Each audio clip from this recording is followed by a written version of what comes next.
Good morning. Morning, Colleen. I'm Colleen, and I'd just like to say that although some of you know I've been meditating for many years, I've only been in Sangha 2 years. So I really consider myself a newbie and a beginner, so I appreciate the opportunity to share this talk. The Lakotas believe and I have to read it because I'll go off on a tangent. The Lakotas believe we're all connected, all people and creations on earth and in the universe. They begin each gathering with this saying, which means to all my relatives, and it is, Mit Akuye Oyasin. So I say that to you. Most of you are familiar with the Zen Peacemakers. Sensei has spoken many times about their 3 tenets of not knowing, bearing witness, and compassionate action. He has encouraged us to look at their website, and I have found it to be very helpful.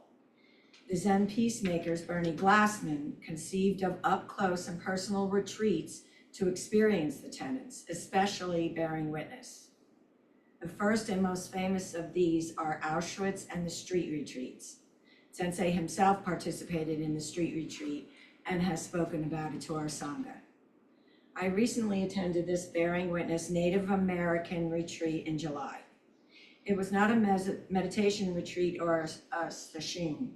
However, I consider the experience to be a week-long meditation, as there were many experiences, challenges, and people to negotiate, and I would drift off into thinking, I wish it was warmer, I wish it was colder, why is she sitting that way? Why aren't we getting started? And a million other things. So I would have to gently remind myself why I was there and bring myself back over and over again to the present moment, back to bearing witness, back to my breath, and deep listening. Zen Peacemakers describes the program as a retreat to foster and strengthen connection with the indigenous communities of the Black Hills of South Dakota through bearing witness. The retreat included events at various locations throughout the Black Hills, including Wind Caves National Park, Peshla, and Deerfield Lake. These are all sacred places for the Lakota. There were 12 practitioners through Zen Peacemakers, 3 Roshis, and 5 Lakota elders. And together we created a Sangha for the week. I was often reminded as I am in meditation to come back to the breath, and in this case, coming back and the breath was not knowing and bearing witness. The agenda was loose and changed on the fly, which was another opportunity for me to practice the tenets, as I was reminded again and again just to let go and let things unfold, something that does not come naturally for me. We spent time listening to the stories of Native American elders, as well as offering prayers for the earth and all its inhabitants. Ancestry and nature and ritual are highly valued in Lakota culture, as of course they are in Zen as well. Before signing up, I had long conversations with friends and families, and then with the Peacemakers retreat coordinator. He was very patient with me as I asked wide-ranging philosophical, moral, and logistical questions about the retreat. I wanted to be sure there was no exploitation. After all, I was writing a check and visiting sacred sites not normally open to the public. He assured me that our hosts were very eager to share their stories of the land and culture with people who were willing to listen. And after discussing it in Daesan and learning that this was the 11th year of the partnership with the same Roshis and the same Lakota elders, I decided to attend. The Black Hills has a long and significant history with Native American tribes, particularly the Lakota. The area served as a hunting ground and spiritual center. As I don't have to tell you, most of you know that the US government made and broke many treaties with the Native Americans. The territory of the Black Hills was given to the Lakota in perpetuity. And perpetuity lasted only until gold was found in the mountains, and thousands of prospectors migrated there, and the US government seized the land. This remains a point of contention and legal dispute with the Lakota Nation. Conflict continues to this day. Several of the elders are tribal leaders and politically active in trying to restore land rights, keep the Lakota language alive, and other legislation, such as moving to have the 1890 Wounded Knee Massacre Medal of Honor soldiers stripped of their medals. However, despite my expectations and fears, there was very little retelling of the trauma, and it wasn't a bludgeoning of what your ancestors have done to our ancestors. The retreat was held over 5 days, generally from 9 to 5. Participants could stay in either campsites or hotel rooms, both within the isolated town of Hot Springs. I chose the latter, the hotel, as did most everyone, including the elders. We were told we should be open and flexible to changes in the schedule, and then it was best to arrive with no expectations. Too late. Our day began outside of the hotel around the fire pit with a meditation for those who were interested. Then we would carpool over to the campsite, which was at Wind Caves National Park. To give you an overview, each morning one elder would tell their story, a little of their family history, what they're doing on now. Each story was personal and involved their way of life and individual history. After lunch, on 4 of the days, we were guided in a Lakota ceremony. The first was the emergence story, maybe some of you know it, where we went to the Wind Caves and we each offered sage and prayers to present to Mother Earth at what's called the original opening in the caves. It's literally a small opening, and the Lakota believe they came from Mother Earth through that original opening. And you can find the story online or ask me about it at any time. The next ceremony was making prayer flags. I'm sorry it's not one of the pictures I included, I meant to. We made them, they're strips of 4 different color materials. You take some tobacco, which is very sacred to the Lakota, and tie it, and you tie together prayer flags as a offering. So one ceremony, we made the prayer flags and hung them at the sacred site of Peshkla, which you can look up to, which was a 2-hour journey south. The third ceremony was a very poignant and sacred one called Wipe Away Tears, which the Lakota practiced after the death of someone who attended last year's husband passed away. She came back this year. So it was in honor of him, but we were asked to think of somebody we may have lost. And it was a beautiful ceremony. Lastly, the third ceremony was to honor a participant who flew in from Germany. She was the great-great-grandniece of a Jesuit priest who was a missionary who came to the United States to, quote, convert the natives. He ended up living among them and coming to deeply respect their culture. He became worried that their language was being lost because it was oral at the time. So he developed a dictionary working with the Lakota. And many elders feel he saved the language for future generations. The Jesuit priest, Father Buchel, was an anthropologist, a linguist, and a Christian missionary. So he came to the Dakotas in 1902 and worked as an educator in the Indian schools, which I'm sure most of you are familiar with. He documented the oral stories along with the dictionary, and there's even a museum in the Black Hills that bears his name. Cornelia, his great-grandniece, studied his life and had always wanted to come to the United States. She is a social worker who does reconciliation work at Auschwitz. It was there that, as she put it, she kept running into the Zen Peacemakers, and they told her about the retreat. She's not a Zen practitioner, but she joined us, and it was her very first trip to the United States. No New York, no Los Angeles. She came to the Black Hills to join us. She shared this during the ceremony that her uncle was the youngest of 10 children, had lost his mother at age 7 and his father at age 8, and was sent to live in a boarding school away from his family and friends in a town in Germany, which had such a significant different dialect that he felt alone, having lost his family, his culture, and in many ways his language. It wasn't difficult to see how his painful past informed his work with the Lakotas. The final ceremony was one of communion celebration, included music, chanting, singing, and a dance which our hosts and we participated in. Being open was my goal, and the week was filled with serendipity and happy coincidences. Most of us had wanted, of course, to take photographs, but we understood that it would be productive to bearing witness and also rude and disrespectful. So if everyone kept pulling out their phones. So as luck would have it, one of our fellow retreatants was a professional photographer, and they gave him permission to discreetly take the photos, those black and white that I sent you are his. He discreetly took photos throughout the day, except for during ceremonies when it's not allowed. The pictures were priceless. He took 1,000 of them and were amazing, and he generously shared them in our WhatsApp chat, and I included a few of them.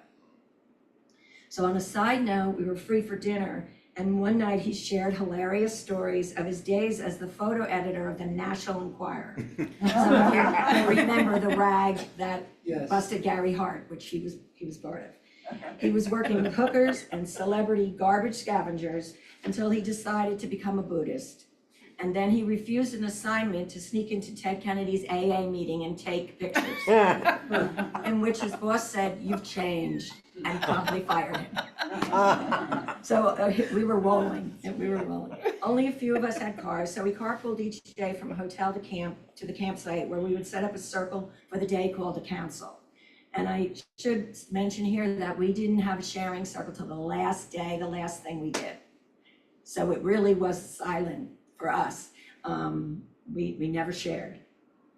The commute time became a mini sangha of sorts with my two passengers and me. We had wonderful conversations as we spent a lot of time in the car, and I had to find myself returning to mindfulness over and over again, as they were longtime Buddhist practitioners, both familiar with silent retreats and highly structured practices involving precise movements, etiquette, and they taught me a lot. They were well-traveled, very intelligent people. One traveled to build a school in Kenya, one was traveled to Colombia to adopt her son. But there was nothing arrogant or bragging about them. But I still, myself, would find myself feeling not good enough. You know, wow, these people are really something. So I kept coming back to the breath, and it turned out to be a wonderful part of the retreat, and I learned a lot. Long and short car rides became opportunities of not knowing and bearing witness. As Jeff likes to say, everything is Zen. Each ceremony started with the smudge pot. I sent that as a picture. It's an abalone shell filled with sage and other herbs, which is lit on fire and passed around the circle. And when it comes to you, you take the smoke, the sweet smoke, and you cover yourself with it. In addition, the smudge pot was used to bless the prayer flags and the Lakota's pipes and other various sacred things. The pipe, called a chanupa, is given to each Lakota when they're about 11 or 12 years old, and each person had their own very precious one. We were privileged they were filled with tobacco, and we were privileged to have a couple ceremonies where we were able to smoke them. I'd like to say a few words about the elders. They were all Lakotas, 3 men and 2 women, aged 65 to 75. The 2 women had 3 grandsons with them, 10, 13, and 16, because they had custody of them. You know, it's not an easy life. Several of them had lost a child to addiction or other violence. So, and they struggled financially, yet they were teachers and tribal leaders. They spoke of their struggle to interest the younger generation in keeping the Lakota a language alive and keeping the culture alive. These boys drifted in and out of the retreat, sometimes playing soccer, but when it was time for the ceremony, they all knew how to participate. Violet Catches, which is the photo I sent you, was a 75-year-old grandmother, and she has a master's degree in linguistics. She and Wendell Yellow Bull, which was the other photo, had been flown by the tribe to Washington, D.C. to testify on behalf of the removal of the Medal of Honor, those medals of honors bestowed to the Wounded Knee Massacre. Despite the fact the United States has published a deep regret of it and called it a massacre, their grievance is not listened to, and it's been repeatedly denied. In the category of not knowing, I was hesitant to say the least when a spontaneous invitation came for anyone who was interested in participating in a sweat. Some of you may know that, like a sweat lodge or a sauna. I hate the heat very much, so I'm not a fan of saunas. But one day, after a very long emotional day and an hour-and-a-half ride back, they said, if anybody's interested, we can do, and you would like to come to the sauna, you're welcome to come. So once we got back to the hotel, we would have 15 minutes to gather again and carpool over. And there were lots of discussions about being tired and starving and what were we gonna do? And most people didn't go. And I said to myself, what are you here for? You must take this opportunity. And I did. Never a fan of saunas. I came back to my breath, decided I couldn't possibly miss it. The tent was a small yurt, but if you know what a yurt is, and we were hosted by a Native American man at his home. They just happened to know him. He was not even a Lakota. He invited us to come to the yard where he was preparing the hot rocks. Those who participated were the three Native elders, Roshi, myself, and a woman from California, all who'd done it before. And the terror must have shown in my eyes, because the combination of intense heat, pitch dark, and feeling trapped was, well, terrifying. An altar was recreated outside, and I didn't know it was actually an ancient ritual. Ivan Looking Horse would be singing and chanting and playing his drum. The sweat would be an hour long, but the tent flap would open every 15 minutes, and I could ask to leave at that time, or any time I wanted, which was good to know. So the herbs such as sage and water were dropped onto the hot rocks in the beginning of every 15 minutes. And it made the tent smell sweet and hot with this beautiful smoke. The chanupa was filled with tobacco and passed around for us to take 4 puffs as we began. And we would pass it to the next person and say, Mitaku ye o yasin, to all my relatives. I was given 2 suggestions which turned out to prove immensely helpful. Roshi suggested I try my best to sing along with everyone, even though I didn't know the song or the chant. Even hum if you have to, he said. The other was to place my hands on the earth because there was no floor. So the earth was actually cooler, right, than the air. So by the 3rd interval, with my hands digging into the earth and my humming sounding more like moaning, I completely lost myself in the intense heat and the hypnotic drumming and chanting. I was either dead or I was one with the small group. I do remember, it's pitch dark, so I remember being slumped over and drooling, and it was a profound experience for me. You lose all self-awareness and all self-consciousness. I cannot say I ever experienced such a thing before. I imagine what it's like to be in a very pure meditative state. It certainly was an unscheduled highlight of the week. It felt as if what happens when we are able to let go and truly be open to an experience. Towards the end of the last day, we were all surprised to learn that 2 of the elders decided we'd have time to go to Wounded Knee.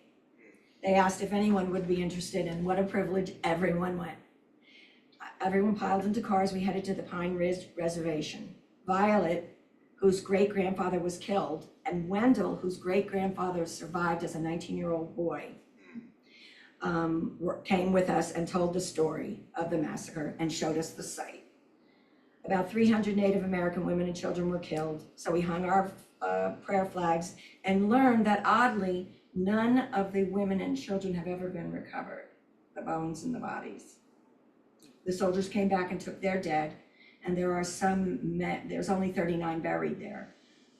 So there are activities and projects right now going on to try to locate what happened to those remains. It was a somber visit, and I'm forever grateful for this, again, unscheduled activity. Finally, when we Zennies, which is what the Lakotas lovingly called us, would sit for meditation each morning at 7 before heading to the retreat, one Lakota elder named Renee joined us. After the sit, she would say, I'm not sure I get it. It's really hard to stay on your breath. You know, I keep getting distracted. And sound familiar? And Roshi would remind her over and over again, yeah, that's what this is. And we would try to let her know that we all go through this. It was so heartwarming and would make me tear up every day when she would reappear, because I didn't know. Each day when she reappeared, I was so grateful. Here we all were gathering to bear witness and learn about the Lakota culture and way of life. And here was Renee doing the exact same thing with us, the ultimate bearing witness. Thank you so much. Thank you so much, Colleen.